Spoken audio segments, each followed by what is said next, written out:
ద్రౌపది తన చెలికత్తెలతో కలిసి నది దగ్గరకు స్నానానికి వెళ్ళినప్పుడు ఆ నదిలో మహర్షి స్నానం చేస్తూ ఉండగా ఆ మహర్షి వెళ్ళాక స్నానానికి వెళదాము అని ఒక చెట్టు చాటున వేచి చూస్తోంది. ఎంతసేపైనా ఆ మహర్షి ఆ నదిలో నుండి బయటకు రాకపోవడంతో ద్రౌపది ఆ మునీశ్వరుడు దగ్గరికి వెళ్లి, మేము చాలా సమయం నుండి వేచి చూస్తున్నాం, మీరు వెళితే మేము నదిలోకి దిగి స్నానం చేస్తాము అని ద్రౌపది మహర్షికి చెప్పడంతో, నది ఒడ్డున పెట్టిన తన బట్టలు కనిపించడం లేదు అని, ఎంతో సమయం నుండి నేను నదిలోనే వేచి ఉన్నాను అని మహర్షి బదులివ్వడంతో వెంటనే ద్రౌపది తన చీరలో నుంచి కొంత భాగాన్ని చించి నదిలోకి వేసింది. కానీ అది నదీ ప్రవాహంలో కొట్టుకుపోవడంతో ద్రౌపది మరొక కొంత భాగాన్ని చించి విసిరింది.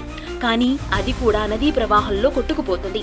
ద్రౌపది తన చీరల నుంచి మరొక భాగాన్ని చించబోతూ ఉంటే మహర్షి వద్దమ్మా వద్దు అని చెప్పి ఆ మిగిలిన వస్త్రాలతో ద్రౌపది తన దేహాన్ని కప్పుకోవడానికి వీలు కాదు కాబట్టి ఆ పక్కనున్న వారిలో ఎవరినైనా కొంత వస్త్రాన్ని ఇవ్వమని మహర్షి అడగగా వారు తమ వస్త్రాల్ని ఇవ్వటానికి నిరాకరిస్తారు.